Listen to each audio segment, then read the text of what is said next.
At her birthday party, my girlfriend got tipsy, clinked her glass, and said loud enough for everyone to hear, "This is my boyfriend, pays the bills, buys the gifts, follows me around like a dog, but still thinks I'm actually in love with him." Her friends laughed. When I got up to leave, she smirked and said, "Don't be so sensitive. You know you'll come crawling back anyway." I didn't say a word, just walked out.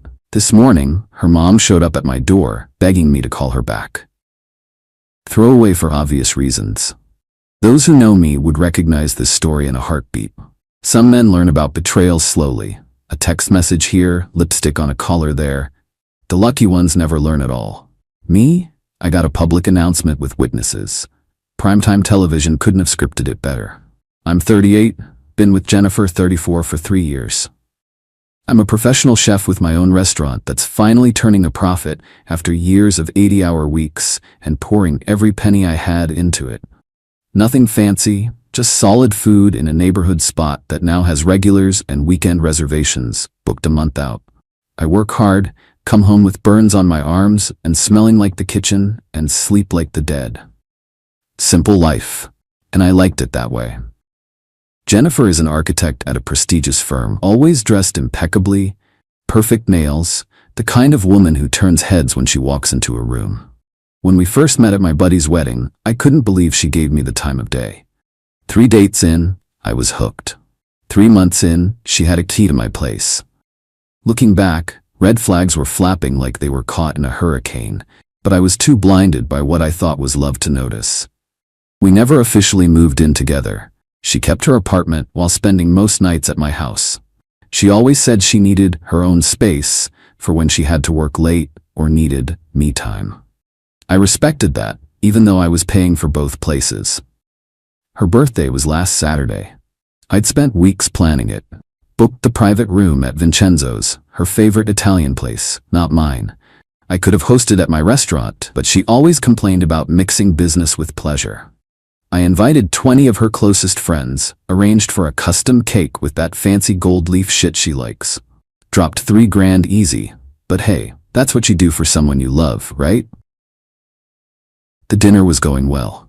Good food, plenty of wine flowing, everyone laughing. Jennifer had been knocking back Aperol spritzes since we arrived. Not sloppy drunk, but definitely looser than usual. She was sitting at the head of the table, me to her right. Her work friends Megan and Taylor were there. A couple guys from her yoga class, her sister Qley, some college buddies. Then came time for toasts. Her best friend Jade went first, telling some story about their college spring break. I went next, kept it simple.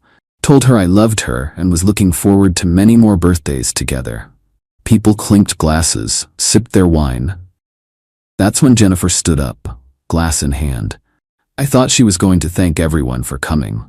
Instead, she looked around the table with this little smirk, then put her hand on my shoulder. "This is my boyfriend, Reed," she announced, squeezing my shoulder a little too hard. "He pays the bills, buys the gifts, follows me around like a dog." She paused for effect, scanning the room, "and still thinks I'm actually in love with him." The table went quiet for about 2 seconds. Then her friends, her fucking friends, started laughing. Not everyone. Her sister looked mortified, but enough people laughed that it felt like the room was closing in on me.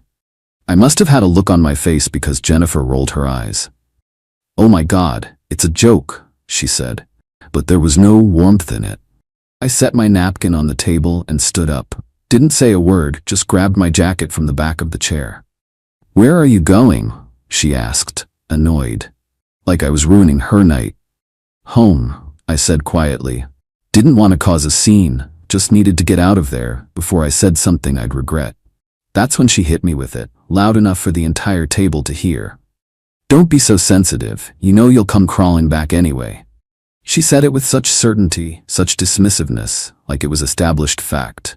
Like I was some trained pet who'd always return no matter how badly I was treated. I didn't say a word, just walked out, drove home in silence. No radio, no calls, just the sound of tires on asphalt and my own thoughts spinning like a hurricane. What the hell had just happened? More importantly, why wasn't I more surprised? When I got home to my house, not huge but mine, with a decent backyard and the deck I built last summer, I poured myself 2 fingers of bourbon and sat outside. 3 years of memories suddenly looked different in retrospect.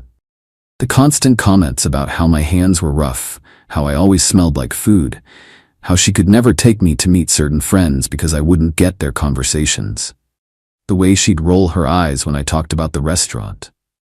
The jokes about finding someone more sophisticated. The mysterious late nights at the office. I wasn't an idiot.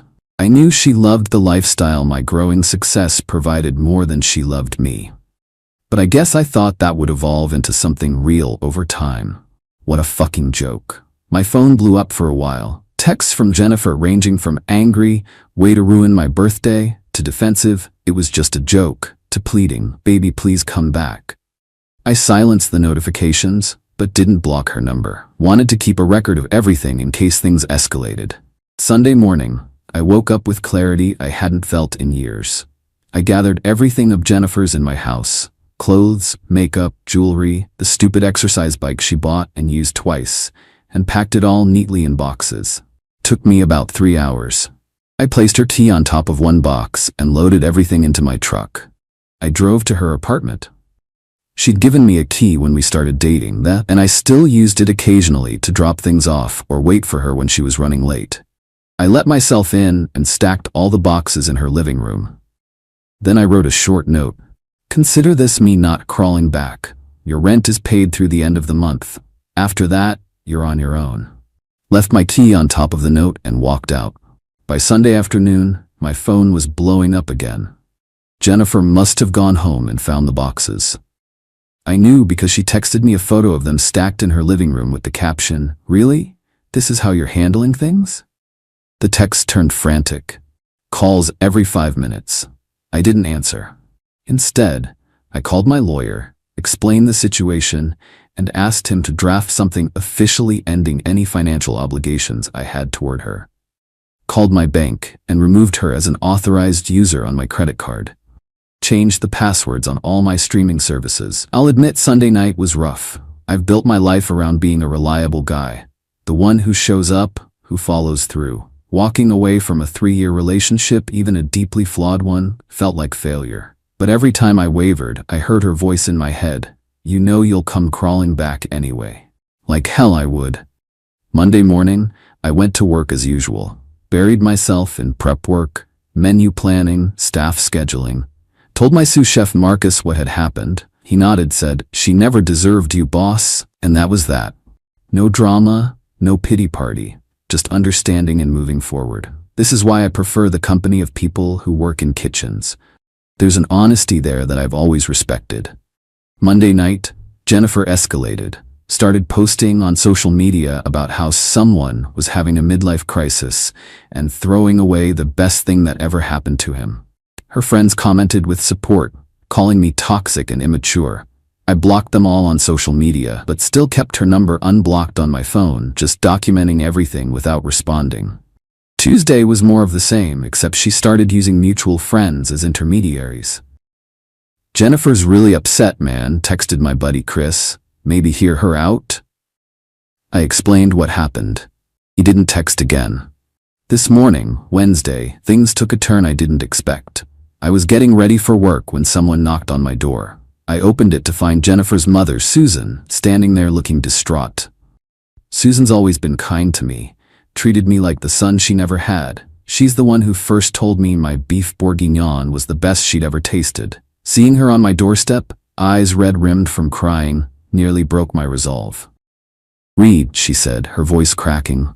"Please call Jennifer back. She hasn't eaten in 2 days. She's a mess." I invited Susan in, made her some coffee, and gently explained what had happened at the birthday dinner. Her face fell as I spoke.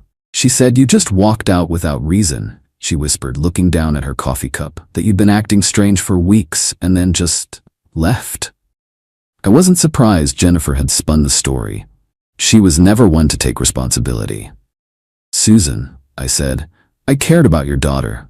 Probably still do if I'm honest.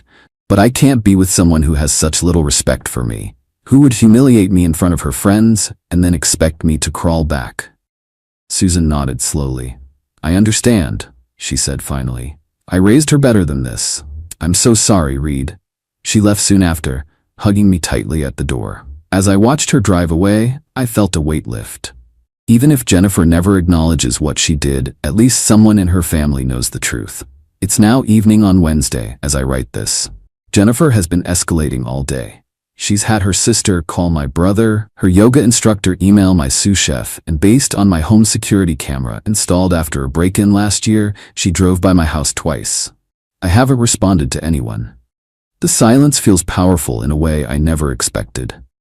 Tonight, I've been sitting here thinking about dignity, about self-respect, about the difference between being reliable and being a doormat. For too long, I confused the two. Not anymore. To anyone who's been in my shoes, someone who gives and gives until there's nothing left, who accepts scraps of affection as if they're feasts, I hope you find the strength to walk away. It hurts like hell at first, but there's peace on the other side. Trust me on this. I don't know what tomorrow will bring. Maybe more flying monkeys sent by Jennifer, maybe the beginning of healing. Either way, one thing's certain, I won't be crawling back. Not today. Not ever. Update. 3 days later. Quick update since a lot of you asked. Yes, Jennifer is still trying to contact me. Her tactics have shifted from angry to remorseful. Yesterday she sent a handwritten letter delivered by courier. Who does that anymore? I read it. She claims she started therapy and realizes she has attachment issues stemming from childhood trauma. Maybe that's true, but it's not my problem to fix. Several people asked about financials. Yes, I've protected myself. My lawyer sent her an official letter outlining the end of any financial support. The apartment lease is in her name only, though I was voluntarily paying it as a gesture of support. The car is mine. She has her own. I've documented everything in case she tries to claim we were common law married or some shit. Her sister Qley actually reached out to apologize for Jennifer's behavior. Said she was mortified by what happened at the birthday dinner. Apparently, she's been telling Jennifer for years that she treats me poorly. Good to know someone in her circle has a conscience. Oh, and for those asking about revenge, living well is my only plan.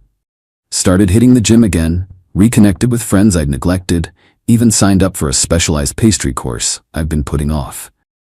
Turns out having an extra $3,000 a month, what I was spending on Jennifer, opens up a lot of possibilities. We'll update again if anything significant happens.